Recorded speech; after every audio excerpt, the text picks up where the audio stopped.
Most women lose attraction before it even has a chance to build, not because of how they look, not because of who they are, but because of how they communicate in the smallest, most overlooked moments.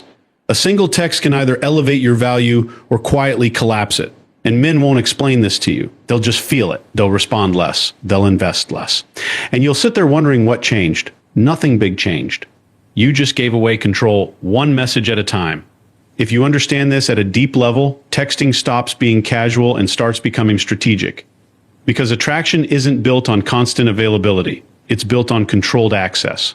Most people think attraction is built through expression. It's not. It's built through calibrated restraint. And nowhere is this more visible than in the smallest, most deceptive moment, the low investment message that looks emotional on the surface, but is strategically empty underneath. Miss you. 2 words. No effort, no context, no risk. But it triggers something powerful in you. That's not an accident. That's conditioning. This is where most women lose control without realizing it. They interpret the message emotionally instead of analyzing it behaviorally, and that mistake costs them leverage. Understand this clearly. When a man sends miss you after putting in minimal effort, he is not making a meaningful investment. He is testing access. He is placing a small emotional hook into the water to see how much he can pull back.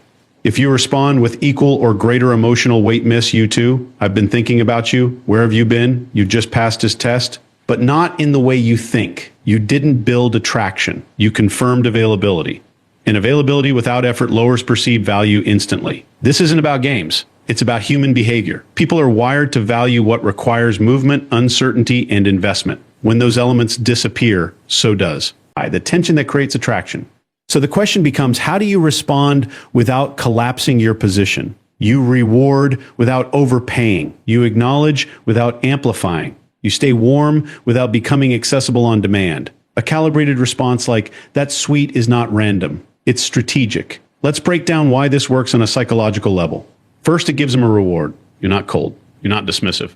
You recognize the message, and you allow him to feel good for sending it. This satisfies the basic human need for positive feedback. But here's the difference: you stop there. You do not escalate the emotional exchange. You do not give him the same miss you energy back, which means he experiences something subtle but powerful, a reward followed by a gap. That gap creates curiosity. It creates a slight imbalance. And that imbalance is what drives him to invest more. Because now, subconsciously, he feels like he hasn't fully earned you yet. This is the foundation of attraction dynamics. Not intensity, not constant communication, but controlled progression. Now let's go deeper. When you mirror his low effort with high emotion, you collapse the interaction into predictability, and predictability kills tension.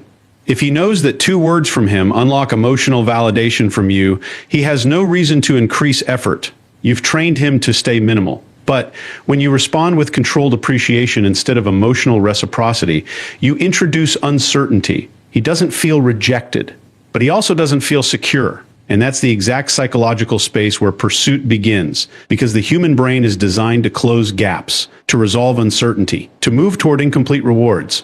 You become that incomplete reward, not because you're playing hard to get, but because you're refusing to over-deliver where it hasn't been earned. This is discipline, and most people don't have it. They react.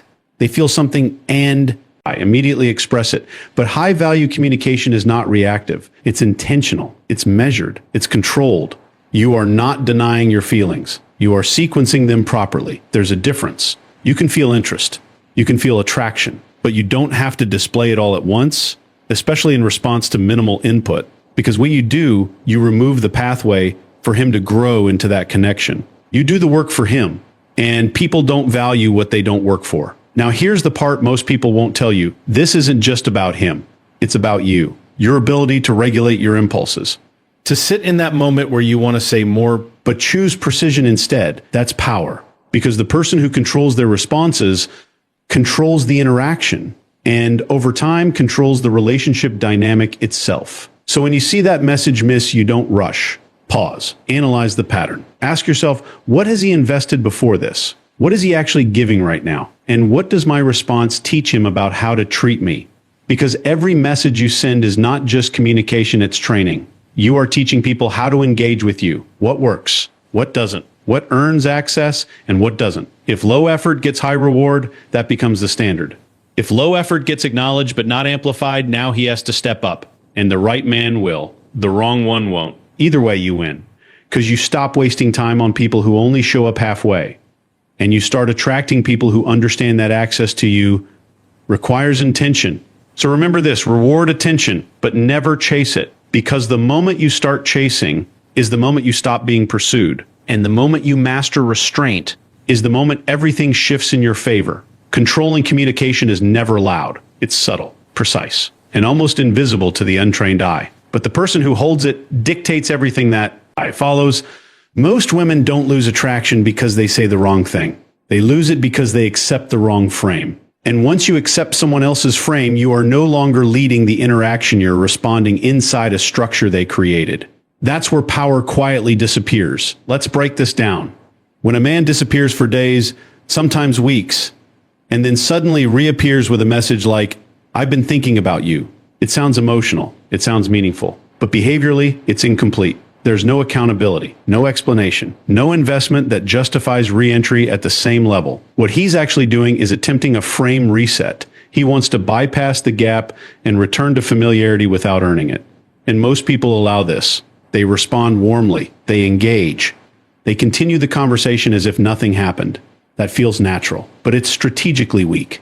Because in that moment, you've just agreed without saying it that his inconsistency is acceptable. You've allowed him to control the timeline, the pacing, and the emotional direction of the interaction. And once that pattern is established, it repeats, not because he's manipulative, but because you reinforced it. This is how behavioral conditioning works. People repeat what works. Now here's the shift. You don't confront. You don't over-explain. You don't demand an apology. You reframe. A response like, "Well, duh." It's simple, almost playful, but psychologically it does something powerful. It disrupts his expectation. He expected warmth, maybe even relief. Instead, he gets confidence, certainty, a subtle signal that says, you don't get to disappear and then control the narrative when you return. And here's the key, you didn't say that directly. You implied it. High-level communication is built on implication, not explanation, because explanation lowers authority. Implication raises it. Now let's go deeper into why this works. When you respond with certainty instead of eagerness, you shift the emotional balance. He no longer feels like he's checking in on you. He feels like he's stepping back into your world, Dan. He's not fully sure where he stands.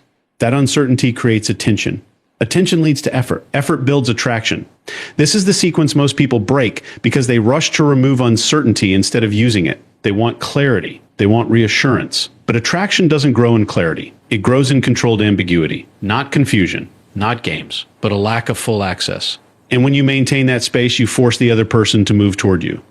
Now understand this, controlling the frame does not mean being dominant, aggressive, or dismissive. It means maintaining your standards without emotional leakage, no frustration, no neediness, no reactive energy, just calm, grounded certainty. Because the moment you become reactive, you've already lost control. You've allowed his behavior to dictate your state. And the person who controls your state controls you, so instead you stay centered. You respond in a way that reflects your value, not his inconsistency. You communicate without saying it directly. I noticed, I understood, and I'm still in control here. That's power. Now here's where it becomes transformational. When you consistently hold your frame, people start adjusting to you. Not because you told them to, but because your behavior made the rules clear. You didn't accept inconsistency. You didn't reward absence. You didn't collapse into availability the moment they returned. So now, if they want access, they adapt. And the ones who don't, they filter themselves out, which is exactly what you want. Because control is not about keeping everyone. It's about creating a dynamic where only the right people stay. So the next time someone reappears like nothing happened, don't fill the gap for them. Don't smooth it over. Don't pretend continuity where there was none. Acknowledge. By the moment, disrupt the pattern. Hold your position. Because whoever controls the frame controls the interaction. And once you master that, you stop being someone people come back to when it's convenient and become someone they think twice about losing in the first place. Most people don't lose attraction because they say too little. They lose it because they say too much, too quickly, with no structure behind it. They overcompensate. They try to carry the interaction. And in doing that, they reveal something they never intended to show. I'm more invested than you are. That single imbalance is enough to shift the entire dynamic. This is where discipline separates attention from attraction. When a man sends a simple, low-effort message like, hey, he's not building connection. He's opening a door, nothing more, no direction. no investment, no emotional weight, just an entry point. And what most people do in that moment is completely misread the situation.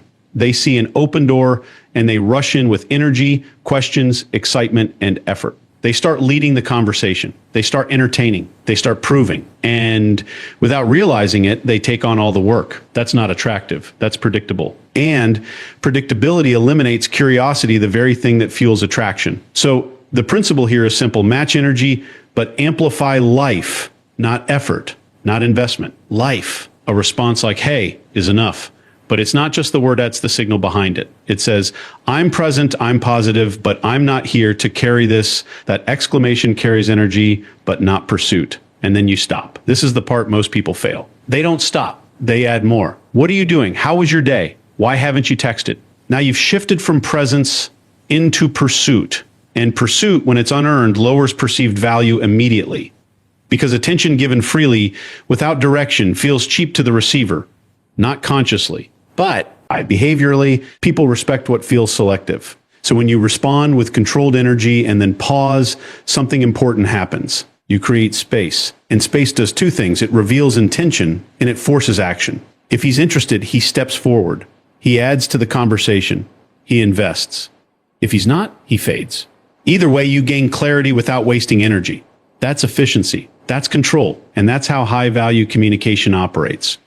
Now let's go deeper into the psychology behind this. Human interaction is built on reciprocity. We naturally mirror effort, tone, and emotional investment. So when someone sends a minimal message, the correct move is not to exceed ITITs to match it with a slight increase in quality, not quantity. That's the distinction most people miss. You don't give more, you give better. Sharper presence, cleaner energy, no excess. Because excess signals need to weaken position. When you consistently match energy instead of overextending it, you establish a pattern. I respond, but I don't chase.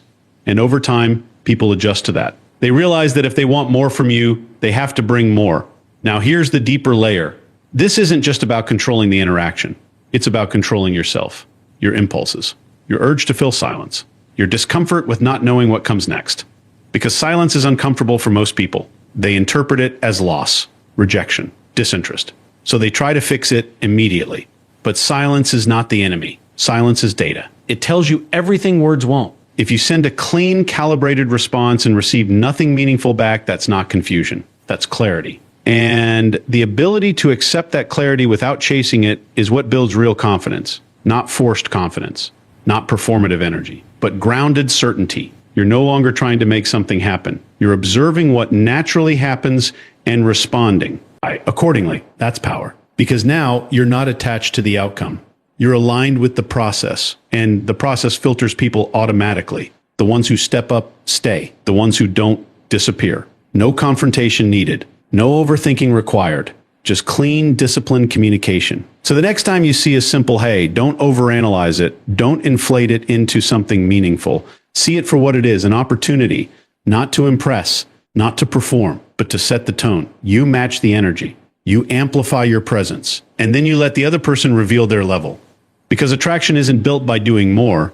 It's built by doing just enough with precision. And the person who masters that balance is the one who never has to wonder where they stand. They already know because they never overstep their position to begin with. Texting is not about saying the perfect thing. It's about signaling the right mindset. Every message you send communicates one of two things. I need something from you. Or you need to rise to meet me. And men respond predictably to that difference. The moment you stop overgiving, over-explaining, over-investing, you become rare. And rarity is the foundation of desire. So the next time your phone lights up, don't react, assess. Measure the investment. Decide your response with intention. Because power in communication doesn't come from volume, it comes from restraint. And the woman who understands restraint is the one who never has to chase attention again.